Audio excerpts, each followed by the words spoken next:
Hey everyone, welcome back to my channel. Today I wanted to talk about the new movie, Deadpool and Wolverine. If you end up enjoying this video, please consider liking and subscribing. That way I won't be cursed to live in a world where Deadpool doesn't exist. The synopsis is as follows. Deadpool's peaceful existence comes crashing down when the Time Variance Authority recruits him to help safeguard the multiverse. He soon unites with his would-be pal, Wolverine, to complete the mission and save his world from an existential threat. So without further ado, let's get into the 6 things that make a movie great. 1. The plot. The plot of this movie finds Wade Wilson 6 years after he used Cable's time-traveling device to go back and save Vanessa. He's now living as a civilian trying to find a life of purpose when Vanessa leaves him. He's then kidnapped by the TVA, who ask him to be a part of saving the multiverse, and subsequently tell him that they're going to eliminate his timeline because the main anchor person of that timeline, Wolverine, has died. Deadpool decides to go get a Wolverine from a different timeline in an attempt to try to save his and the multiverse as a whole. Unfortunately, with the way this plot played out, it started very dialogue heavy and clunky. In fact, after a couple moments with the TVA exposition dumping on you what's going on, there's then about 45 minutes to an hour of just Deadpool and Wolverine where there's almost no plot progression at all. And although it was entertaining at times, it did cause some pacing issues. And then for the last hour of the film, it seemed like they started rushing all of the plot progression, introducing a secondary antagonist in the form of Nova, and trying to wrap things up in a neat way. I think that the movie would have done a lot better if Nova was the main antagonist and the TVA was a supplemental secondary antagonist. And sadly, I have to say at the end of the day, this plot was the weakest out of all 3 films. Though it was a bit of a rough journey to get there, the plot was okay, and I enjoyed the ending of this movie. So I have to give plot a 50-50. 2 is family friendliness.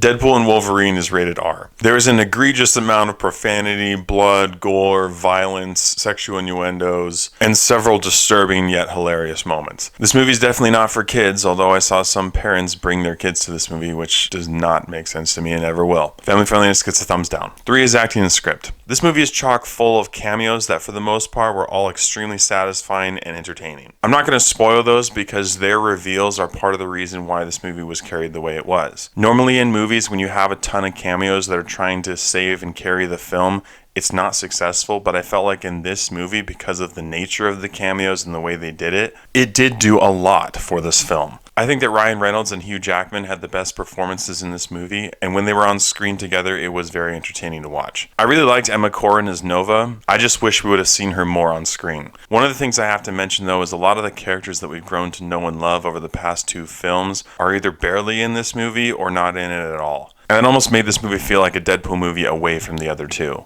And the script was hilarious. Obviously, there's a ton of bickering going on, and that can be a bit exhausting at times. But for the most part, the Merc with a mouth delivers yet again, and all of the jokes and one-liners in this movie are freaking hilarious. I laughed out loud quite a few times in this movie, so it was pretty enjoyable on that front. I will say, though, that there were a couple characters, including Mr. Paradox, that had quite a few lines that didn't land the way I think they wanted them to. But other than that, I have to give acting and script a huge thumbs up. 4 is character development. Deadpool is Deadpool, and he has a nice little baby arc having to do with worth and value and who you are. But because it seems like he doesn't take anything really seriously, it didn't seem like there was much depth to his arc in this movie. In my opinion, the version of Wolverine in this film gets the most character development by far, and the arc that he goes on is actually quite nice. No one else in this movie is really developed whatsoever except for Cassandra Nova. She was introduced in the first half of the movie, and then all of the would-be character development happened in the second half of the film, which seemed a bit rushed. And there were several character moments and decisions that she made that if they had been fleshed out over 2 hours would have made more sense, but because they all were compacted down in this small runtime, seemed volatile, strange, and a bit forced. But she did not get the character development that she deserved in this movie. So for me, character development gets a 50-50. 5 is visuals and CGI. For the most part, the visuals and CGI in this movie are good. There are a few moments here or there where it's pretty obvious that CGI is being used and it's kind of bad, but the comedic value of this moments kind of erases that. Other than that, the CGI is pretty great, and a lot of the CGI having to do with Cassandra Nova and her powers was very well done, and I really love the way they depicted it. Obviously, there's also a lot of blood and gore in this movie, so the action sequences that we do see, while filled with jump cuts out the yin-yang, were entertaining to watch. There was one fight scene involving a lot of the cameos in this film that I would have enjoyed to see be a bit longer, but it was still entertaining and served its purpose purpose. So for me, visuals and CGI get a thumbs up. And 6 is rewatchability. Deadpool and Wolverine is 2 hours and 7 minutes long, and despite some pacing issues in the first half of this film not having a ton of plot progression, because of how humorous it was and the cameos that happened, this movie didn't feel long. I would have liked to see the plot and storytelling being handled a bit better, and if you switched just a couple things around, you could have had the same idea with a much better movie. It also made me sad to not see a lot of the original characters involved, but for what this movie is, I enjoyed it. It wasn't perfect, but it was hilarious, and we got to see quite a few cool moments in it. So for me, rewatchability gets a thumbs up. With all these areas considered, I have to give Deadpool and Wolverine a 7.5 out of 10. This movie's plot had a clunky start, some pacing issues, and felt rushed near the end. A lot of the original characters weren't involved as much as I wanted them to be, and I thought that it misplaced its antagonist. But this movie was chock full of cameos that did in fact carry the film. A lot of the dialogue and one-liners were absolutely hilarious, and the action sequences were both humorous and entertaining to watch. It's tough because I enjoyed this movie, but when there are a couple things that you come away with that would have been very easy to change that would have made the film a lot better, it's hard to come away from the movie feeling fulfilled and like there's not things that are missing. But with all that in mind, I enjoyed this movie, and if you liked the first 2 Deadpool movies, you'll definitely want to go see this one in theaters as well. Thank you so much for watching. If you've seen Deadpool and Wolverine, please let me know what you thought about it in the comments below. As always, I appreciate your love and support, and I'll catch you guys and gals